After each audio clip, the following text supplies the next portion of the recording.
Hello. Hello everyone. My name is Jovan, and I thought I would make this video about a meditation and connection I made with Arch Angel Sandalphon and Anubis, and I thought it was of great importance, the message that I received. A little bit about myself before I go into that. I am a Reiki healer, sound conduit, tarot reader, and a channel for spirit. So sorry, I feel so good right now with this wind. So I had this download and this communication with Archangel Sandalphon and Anubis actually back in early 2018, but I was not sure what to do with information at the time, and you'll see why. Basically because I was not aware of what was going on, the depth of what was going on, and now I feel like I understand it better, and the time is now. As a healer in a channel, I do my very best to transmit and share messages of positivity, love, hope, healing, and comfort, as well as truth and information and inspiration. But what I'm going to talk about is going to be a little bit harder for me to share, because it does deal with a darker spectrum of what is going on in our society on Earth right now. But I feel that it is very important for us to know what is happening in order for us to allow it to release from the collective heaviness and karma that we are all sharing as a unified collective. I'm doing this out of love and sharing what I was given and honoring the information. And I bless this video, and I bless all of you as we watch, and I have put protective Reiki energy into this video for our highest well-being. Okay, so with that being said, I'm going to go into what the message was, and some of this information a lot of you may already know. I am going to go just kind of review and recap things we already know, but there will be extra information that will be like interwoven into it. So please watch the whole video. Okay, so let's begin. So this, like I said, this was a couple years back. I was in nature, and I wanted to connect in to Archangel Sandalphon's energy and to Gaia's energy. We are approaching the golden age, and Gaia's consciousness is ascending into the 5D. So I wanted to gain a better understanding of the inner workings of the earth and the cycles. So I went in and with the intention to connect. So the first thing that comes through are my own guides, and they give me some personal messages and do some healing work on me. And then right after that, the next thing that I see, they show me, is this like the head of this golden dragon, and so they show me this portal, and the golden dragon is like has most, like, part of its whole head and it's part of its neck through one side of this portal, and it is trying to pass through, but it's stuck. It can't quite get through this portal. So then I see other beings come and help pull this golden dragon completely through the portal. And once that was done, this dragon kind of like coiled itself in front of me like a snake would, but with its head up, right? And I noticed that where its stomach would be was actually, it was like round, like bloated. So it was a thin dragon, but with a bloated stomach. And so the message that came through with that was this golden dragon is Gaia, Sophia's Kundalini energy that is currently coiled up but starting to move through as she's ascending. But it's a little bit stuck. It needs a little bit of assistance, right? So that roundness in the stomach was just like the belly, and talking about the heaviness that is on the planet, and that we're all carrying. It's the heaviness of this karma. So in order to help accelerate Gaia to reach a higher level of consciousness, so we must, and for ourselves as well, as we are all connected and all as one, right? Gaia is us. We are Gaia. We are the organisms on her, the conscious organisms here. So as we cleanse and release this karma and we bring in more light, we are helping her to ascend at a faster pace. So it's a beautiful act of co-creation and healing. So as well as we heal ourselves in our own karma, we are healing her as well. And it works very beautifully, symbiotically, and simultaneously. It ties very much into as above, so below, as within, so without, right? So what is the heaviest density we're holding? What is it? What needs to be released? What is really holding this?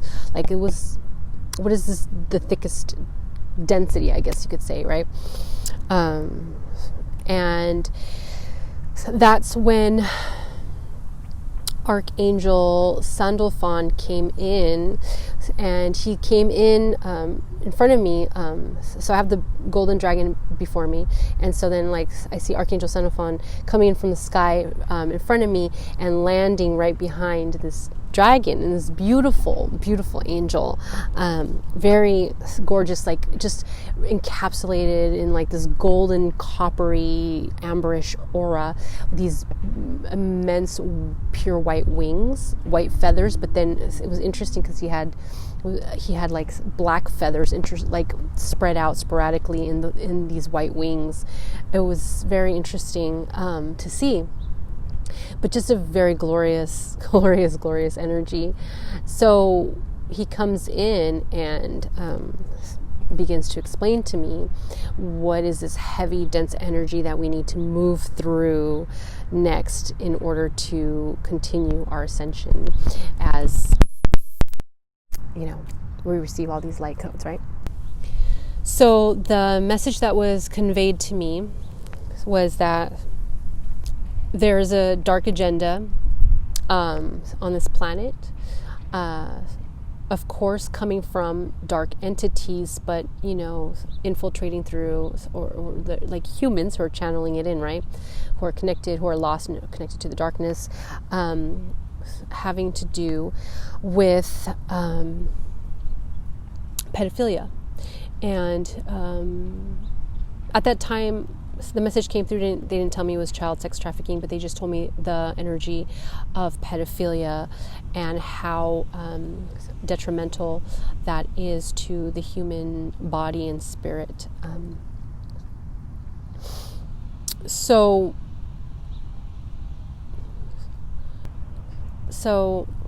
it's pretty much a dark spell that has been infiltrating humans on Earth. As humans, we are spirits before we're in this flesh, correct? So we are naturally, by essence, creator spirits. We are co-creators. We are co-creating this reality. It's in our innate essence to create and manifest. And as we are spirits and we descend into our bodies, as we are formulating in the flesh, we are meant to embody ourselves, right? Marrying the spirit and the flesh, our divinity with our humanness, and balancing that and becoming divine conduits on this physical realm. The whole purpose is for us to create on this physical level, material level, naturally, and to learn and evolve in a denser matter. So with that being said, this dark spells, this pedophilia, this sickness that has been going on since humans have been here and been alive, is meant to disassociate us from our divinity, our purpose, our light. It basically is meant to hinder us from connecting heaven and earth, bringing in the light codes into our body and transferring them to Gaia, and then having them come back up and living in a symbiotic relationship with her in a healthy, whole state. So because this disassociation does not allow us to completely ground, right? So whoever has been affected by pedophilia or been sexually abused, especially during the childhood state, it is a very difficult challenge to move through. So anybody here who's was really specifically designed to bring in heaven on earth and bring in the light codes, right, for ascension, this can slow down the progress. It can be very easy to get lost. Anyways, so I want to explain how this disassociation works through the chakras, as I am a healer.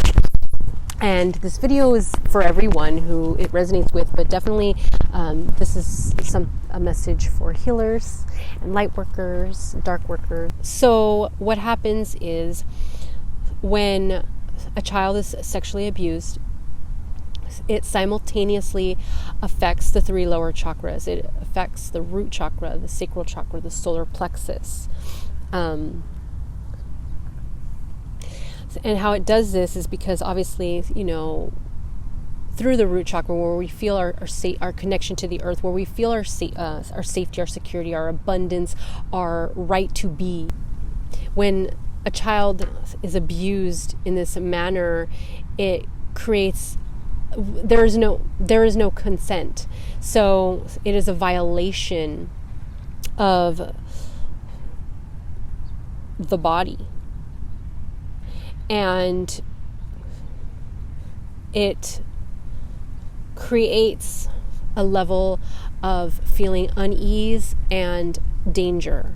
So it's already triggering fear, and as a child still acclimating to the human body, it creates this feeling of not wanting to be in the physical body because spiritually, unconsciously or subconsciously or consciously, the child, the spirit, knows that there's something wrong, that something happened that was not in the right timing.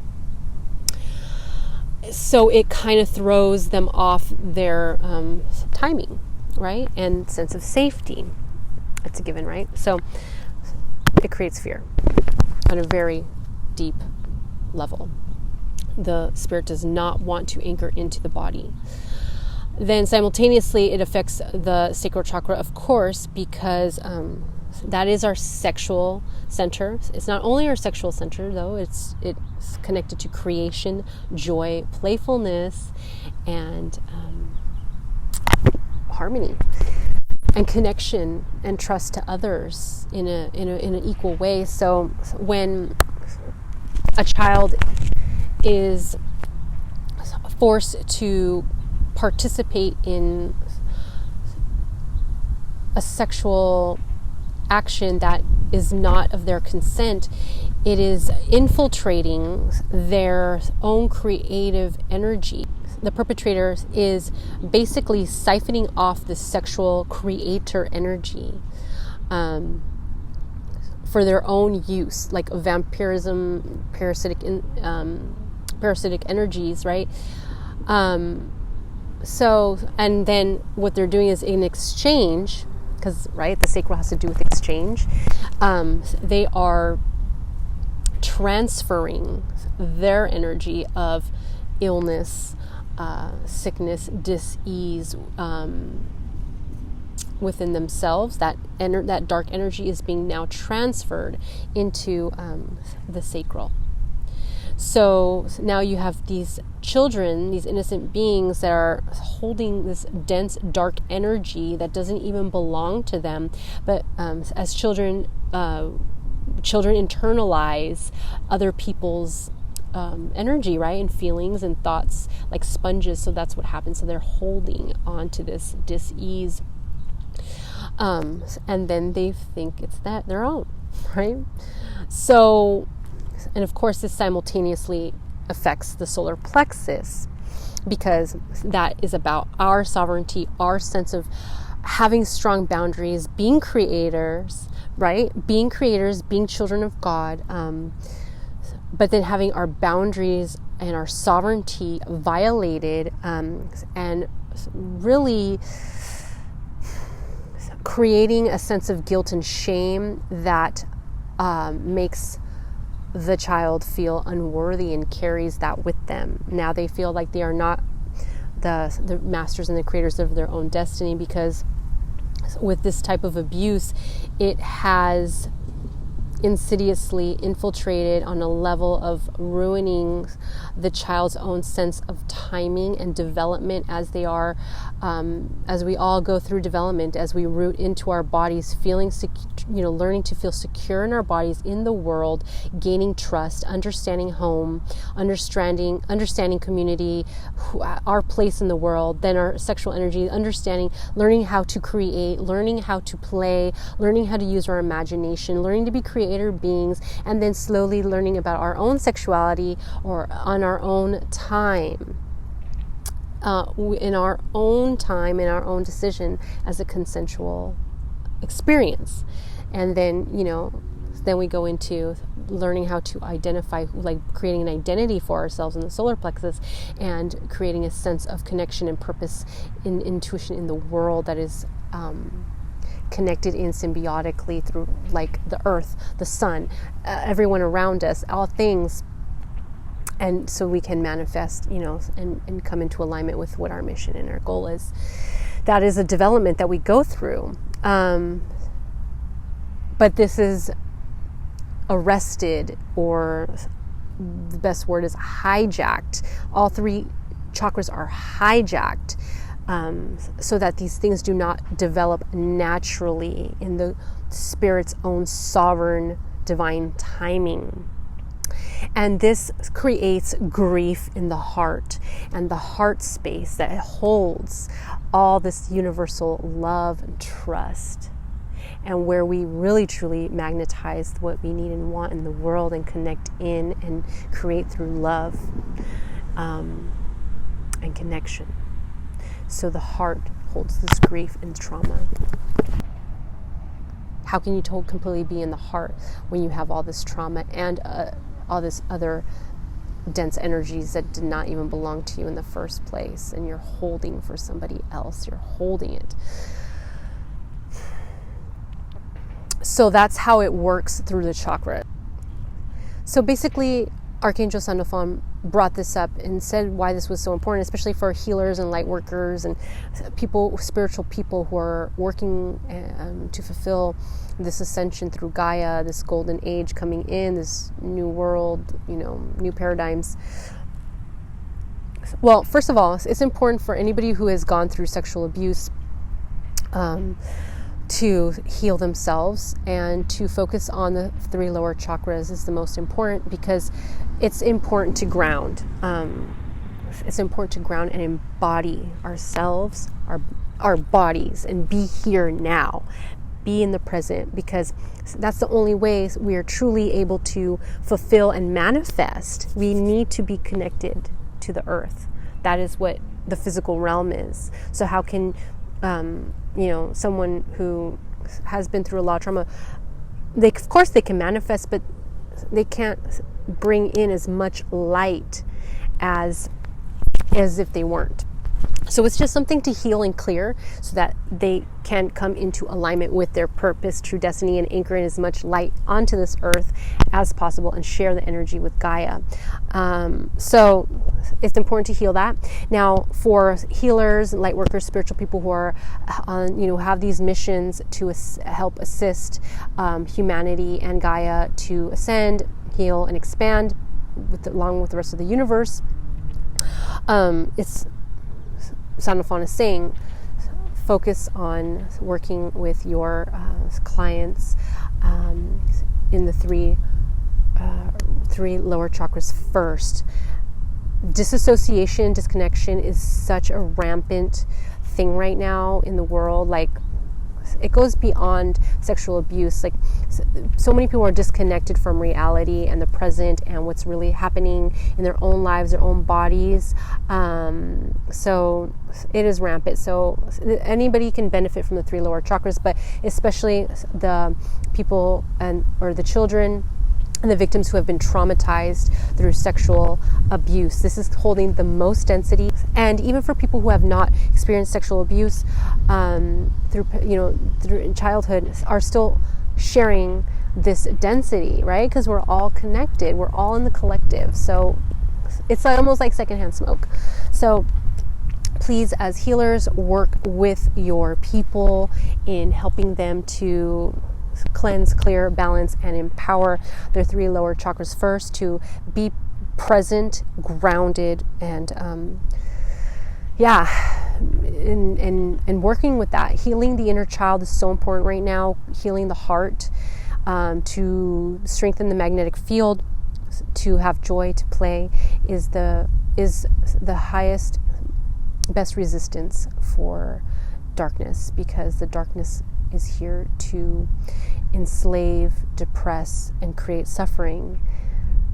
And the child must be healed to bring in that sense of love, play, presence, and magic, and lightness. So I have more to say. This is what I feel like. A lot of this was a lot for a lot of you will know about most of this. Maybe there's a few nuggets of wisdom there, but there's another part to this which is super important, and this is probably really the harder part for me to express. So I may make this a second part to this video, because this is already about 28 minutes long, and I feel like this gets into it's segueing into a little bit of a darker energy. Some of you may or may not resonate, but this information that I received in connection to what Archangel Sandalphon said is may split some of us.